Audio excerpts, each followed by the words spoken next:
Welcome back. Greetings. It's me, G. You can call me Minus or Mark or whatever you like. Wanker.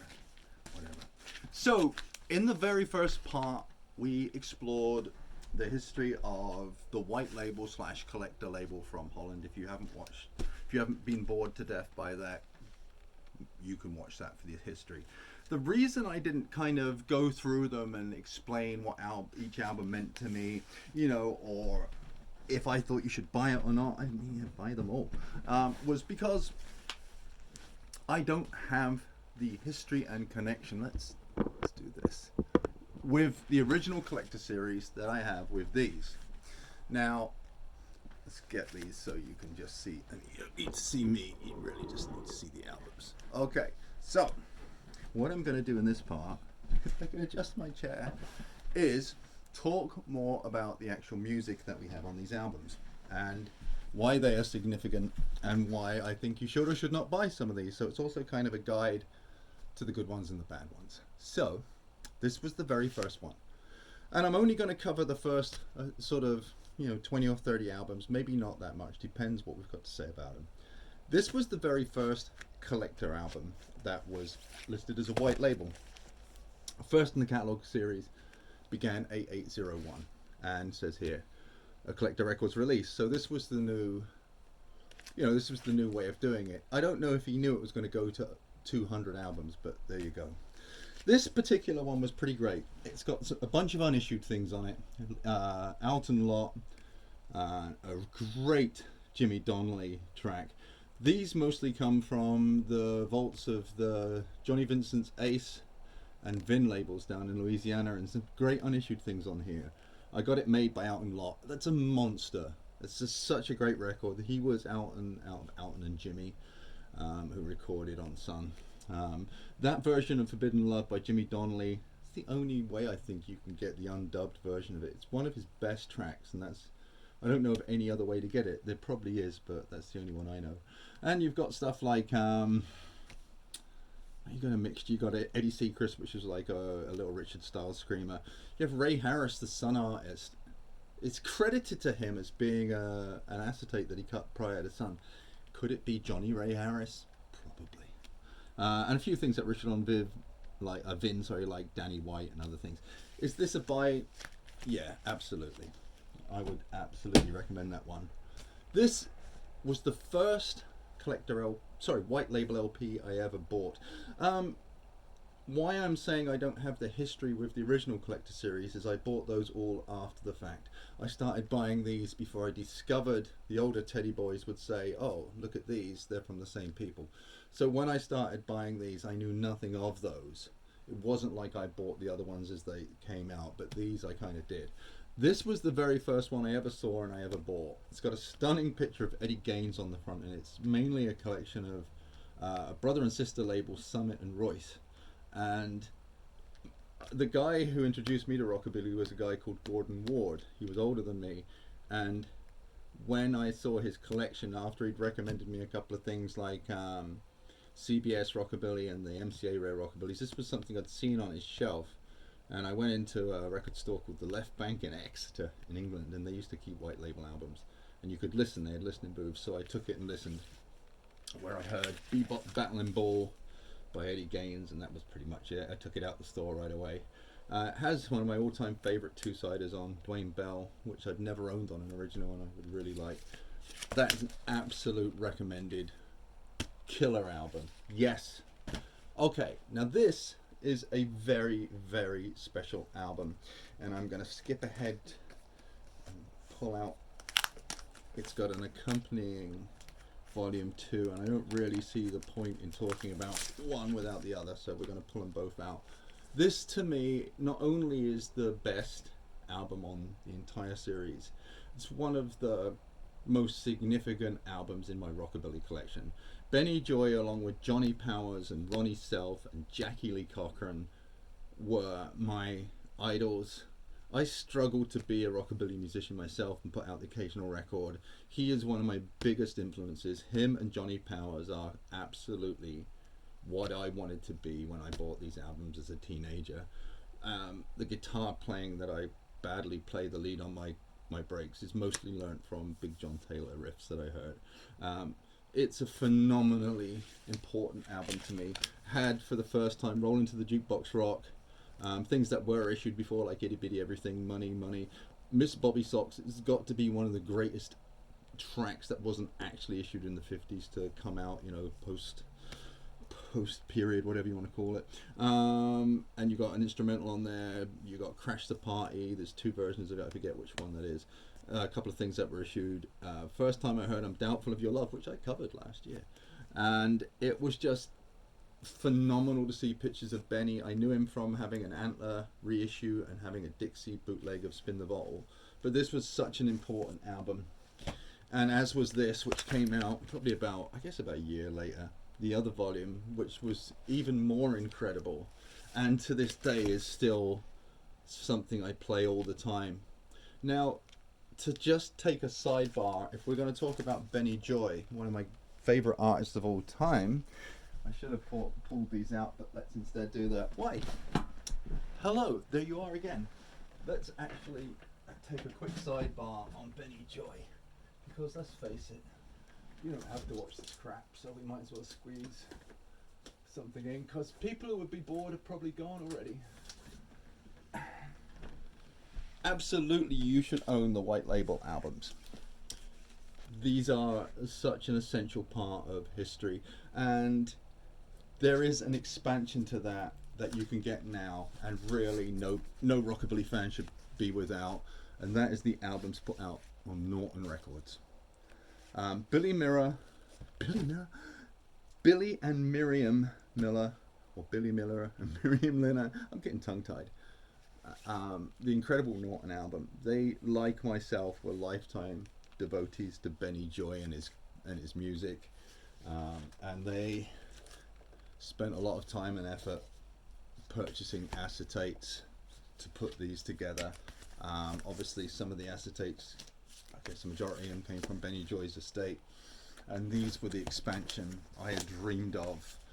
These are the holy grails for me. I even bought the CD version. Look, if you're watching this and you're interested in this kind of music and you don't have those, just pause and buy them now.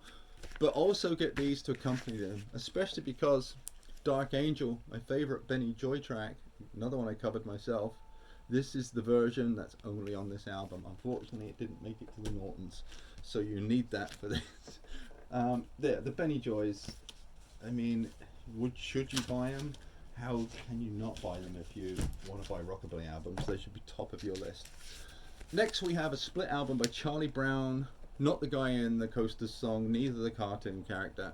Another Charlie Brown, recorded for the Rose label. He put out a couple of 45s, which was Have You Heard the Gossip, backed with Picked You Up and Don't Put the Blame on Me.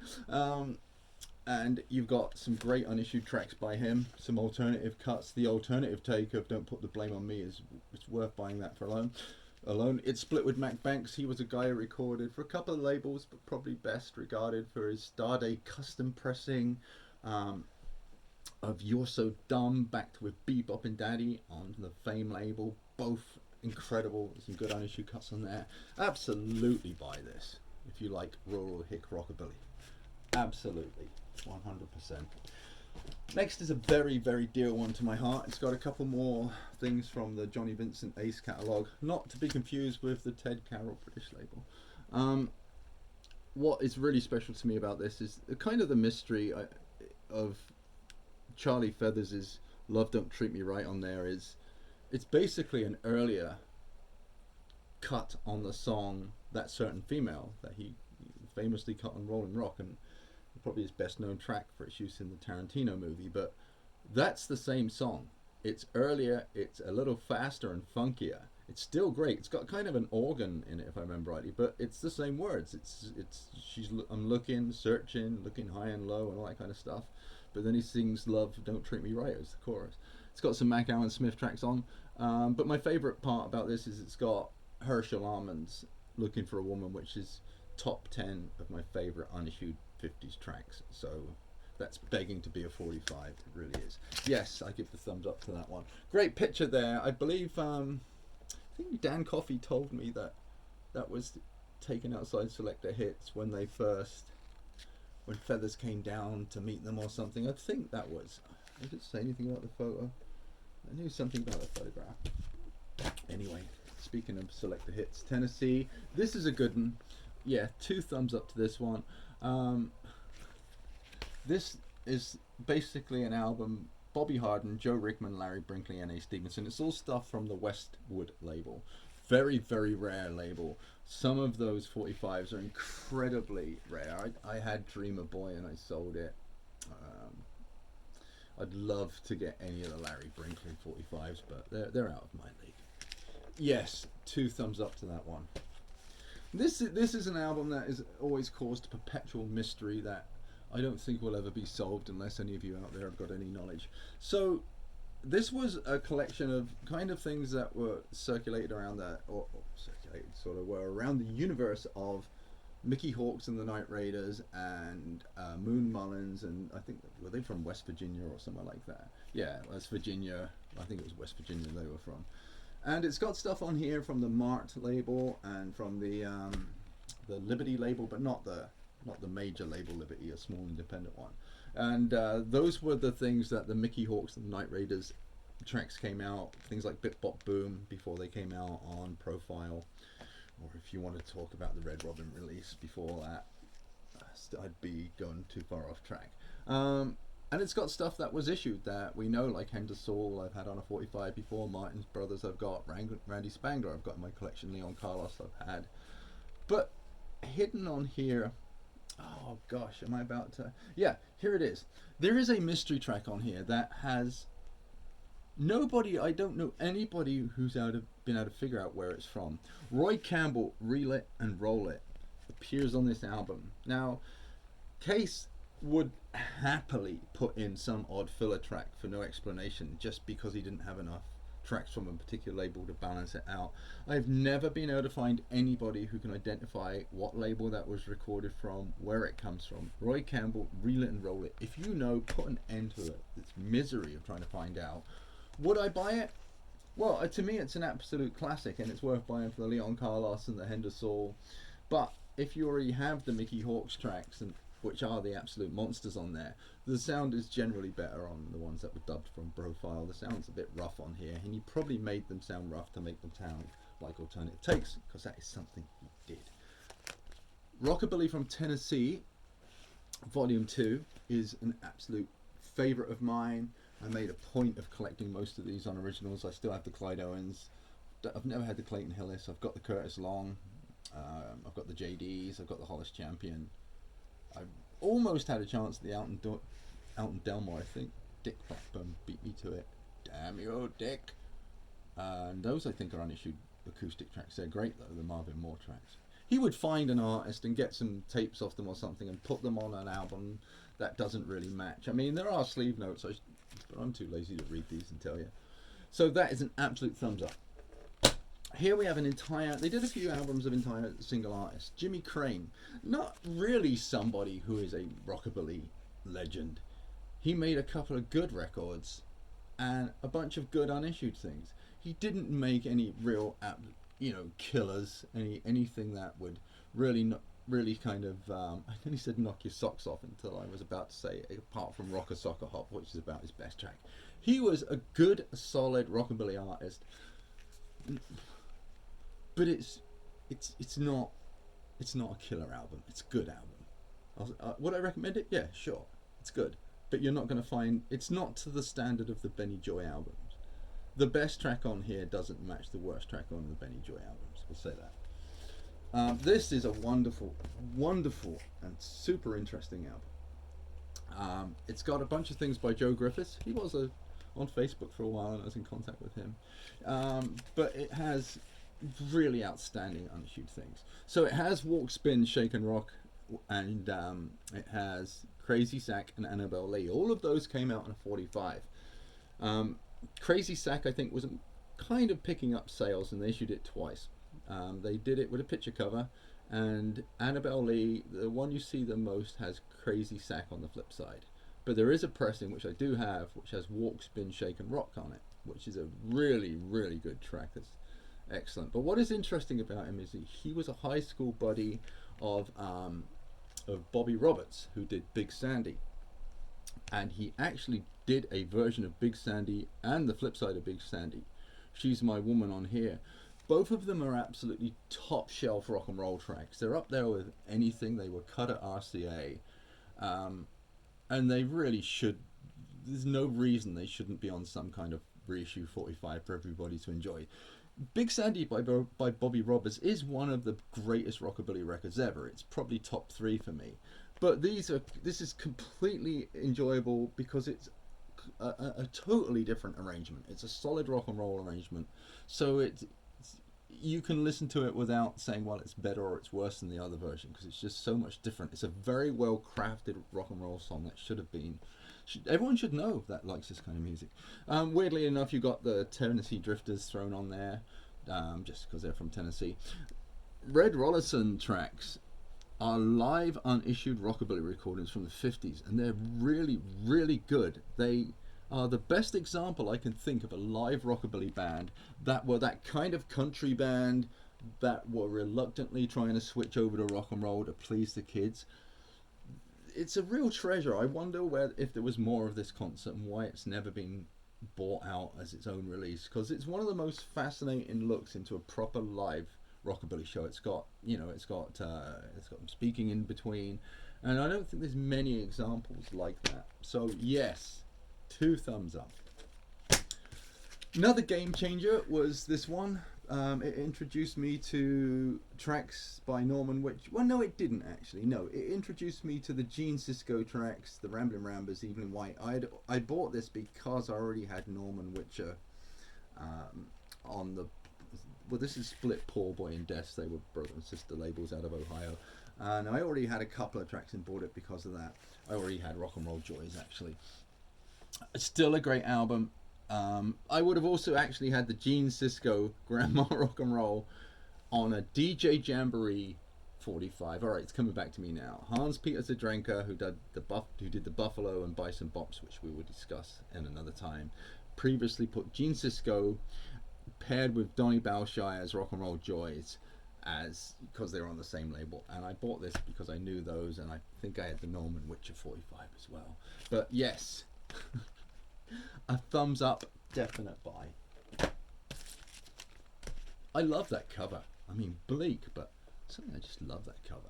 Reminds me of the Meteor British bootleg from the 80s, which was meant to be like depicting a Memphis scene, but it was Chester Dowling's yard. You could see like the pylons in the took it basically from the back of his house in, I think it was like London. Yeah, it was part of London. You can see like pylons and stuff. Kind of a similar deal. This is a great album, except it's missing something that I didn't know about until recently. It's got 3 Jesse Stevens tracks on, which are absolutely killer top shelf pick rockabilly. It's got Mama Mama, No Bluebirds in the Sea, which was 145, very rare. Even rarer, it's got Go Boy Go. I only heard the flip recently when John Burton put it on his channel, because he's about the only guy I know who has that single. The flip is fantastic, and the fact that it's missing from here is terrible. I'd love to know more about the Boppers and Bob. That got bootlegged as a single. I think these are quite late tracks. These could be 70s or 80s, but they're really, really good. And I bet whoever they are probably still around, and there's a story there. Yeah, 2 thumbs up for the Boppers and the Bob and the Jesse Stevens, although it's missed that one track. How are we doing for time? 18. We'll go for 20 minutes and then we'll kick it. It's probably, you know what? No, we'll go up to, this is a perfect thing. We got 3 more albums before we get to the 10-year anniversary one. So we're going to call this the first 10 years of White Label. So Teddy Riddell, he was a fabulous artist. He recorded for Vaden, had tracks issued on Atco and other labels. He was a piano player, not in the style of Jerry Lee. He was a little more, he wasn't as wild, but he was a really good songwriter. More, if you think more Merrill Moore without the country, you know, really well crafted songs. Knocking on the Backside is about my favorite of his, but it's just very, very good. It's not primitive rural rockabilly. It's really well recorded, good songs, solid songwriter. Yeah, I'd say listen before you buy. It's not everybody's cup of tea, but it's certainly mine. Okay, penultimate album before we close this part. The Island record label, not to be confused with Island Records in the UK and did all the reggae stuff. Island was a label from it says Cleveland, Ohio, and that would be right, but I'm trying to think what the connection is. There was a jamboree, and I always thought it was the Wheeling, West Virginia. Yeah, it was. Okay. All right, so I'm going to ignore the Cleveland, Ohio thing, because I was going to say that a lot of these recordings come from the Island label, and they were something to do with the Wheeling, West Virginian Jamboree. And I think Hard Rock Gunter was maybe the label owner. He had his finger in many pies. He recorded for Sun. He recorded extensively for Decca as a hillbilly artist, also for King Records. I mean, he goes back. And Bill Browning recorded for that label. And a lot of these things were issued on the Island label. Some as singles, but interested, like Sidney Joe Lewis, Bopping the Grandfather's Clop. Well, that's just a pseudonym. That's Hard Rock Gunter recording under a different name. But the Cook Brothers tracks and some of the Bill Browning tracks actually came out on a really cool 6-track EP. Why don't I get it? Because I wondered for a while where those tracks came from. And it was years later that I picked up that EP and went, okay. Because I'd wondered if they were unissued tracks. Sorry to walk away from things there. I just didn't occur to me I might need to do that. So okay, well, I've randomly grabbed some Island singles, so we'll make that a little more extensive on this one. So okay, that's kind of the classic. That's Wash Machine Boogie. Sidney Joe Lewis, right there, as we said. Some of the Bill Browning ones just came out as regular 45s. Born with the Blues and Dark Hollow, Sinful Woman, which is the classic. But this made up the rest of that album, which I didn't know about until many years later. So you've got Birmingham Bounce on there by Hard Rock Gunter. You've got Rockabot Baby. You got Down in the Hollow, Where Sally Lives, Gonna Be a Fire, Jukebox Play for Me, You Gotta Go. A lot of that album came from there. So now you know, if you wanted to know. And that leads us to the last one, and this is the perfect way to end this part. This was like a celebration. This was 10 years of Collector Records, which I guess would have included both labels. This came with this, which was all the albums we've just covered, hopefully. Just seeing if I missed anything. And some bonus pictures, look. Benny Joy there and Billy Wayne. And this was a great album because it had some unissued stuff which was really, really good, like a different cut of Servant of Love, which I think actually was issued on what's the label? I've forgotten, but it was new to me. But it's got, Charles Dean, it's got James Mask, it's got an alternative cut, Spin the Bottle on it, which I think is that weird one with like a snare drum on it. But yeah, absolutely worth getting. And Deshaun, who watches this in Colorado, this was the first one he picked up recently, so I guess now you kind of understand what went before that. So yeah, I guess you said yours was missing this. Well, you're only missing a bit of paper. So that covers the first 10 years of Collector Records. That seems like a good place to end it. Yeah, we will. I could do another part, but I don't know if I haven't covered what my favourite ones are. No, I'll think about it. You let me know if you want more of this.